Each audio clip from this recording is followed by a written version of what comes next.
शीराहट्टी मठ के फकीरा दिंगलेश्वर स्वामी ने धारवाड़ पार्लिमानी सीट से मरकजी वजीर प्रहलाद जोशी को तब्दील करने का मुतालबा किया है। उन्होंने जोशी पर इल्ज़ाम लगाया कि वो लिंगायत और दीगर बिरादरी के रहनुमाओं को दबा कर रखते हैं।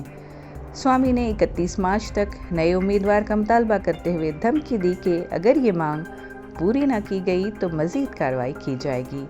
जोशी पर मज़ीद इल्ज़ाम ये हैं कि वो मनमाने इक़दाम करते हैं, जिसकी वजह से मुख्तलिफ़ कम्यूनिटीज़ को तकलीफ़ पहुँच रही है। लिंगायत जो पहले जोशी की हिमायत करते थे, अब अपने हक़ से महरूमी महसूस कर रहे हैं। सियर ने आज़ाद उम्मीदवारी की तरफ भी इशारा किया और जनूबी हिंद के सियरों पर जोर दिया कि वो अपने शिमाली हिंदुस्तानी हम मनसबों की तरह सियासत में हिस्सा लें।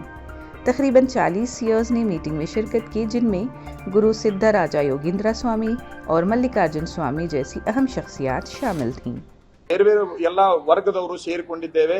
ನಾವೆಲ್ಲರೂ ತೆಗೆದುಕೊಂಡ ತೀರ್ಮಾನ ಏನು ಅಂತಂದ್ರೆ ಬಹಳಷ್ಟು ಸಮಾಜಗಳನ್ನು ತುಳಿತಕ್ಕೊಳಗೆ ಮಾಡಿದ್ದಾರೆ, ಬಹಳಷ್ಟು ನಾಯಕರನ್ನ ಮುಖ ಎತ್ತಿ ಅಡ್ಡಾಡಲಾರ್ದಂಗೆ ಮಾಡಿದ್ದಾರೆ. ಅಷ್ಟೇ ಅಲ್ಲ, ಅವರು ಏಕಸ್ವಾಮ್ಯತ್ವವನ್ನು ಸಾಧಿಸಿಕೊಂಡಿದ್ದಾರೆ. ಇದು ಸರಿಯಾದ ಕ್ರಮ ಅಲ್ಲ.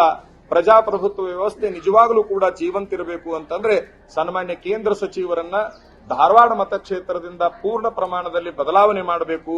ಈ ಬದಲಾವಣೆಯನ್ನ ಯಾವಾಗ ಎಷ್ಟು ದಿವಸದೊಳಗೆ ಮಾಡಬೇಕು ಅಂತಂದ್ರೆ ಒಂದು ದಿನಾಂಕವನ್ನು ಕೂಡ ಮಠಾಧಿಪತಿಗಳು ಘೋಷಣೆ ಮಾಡಿದ್ದಾರೆ.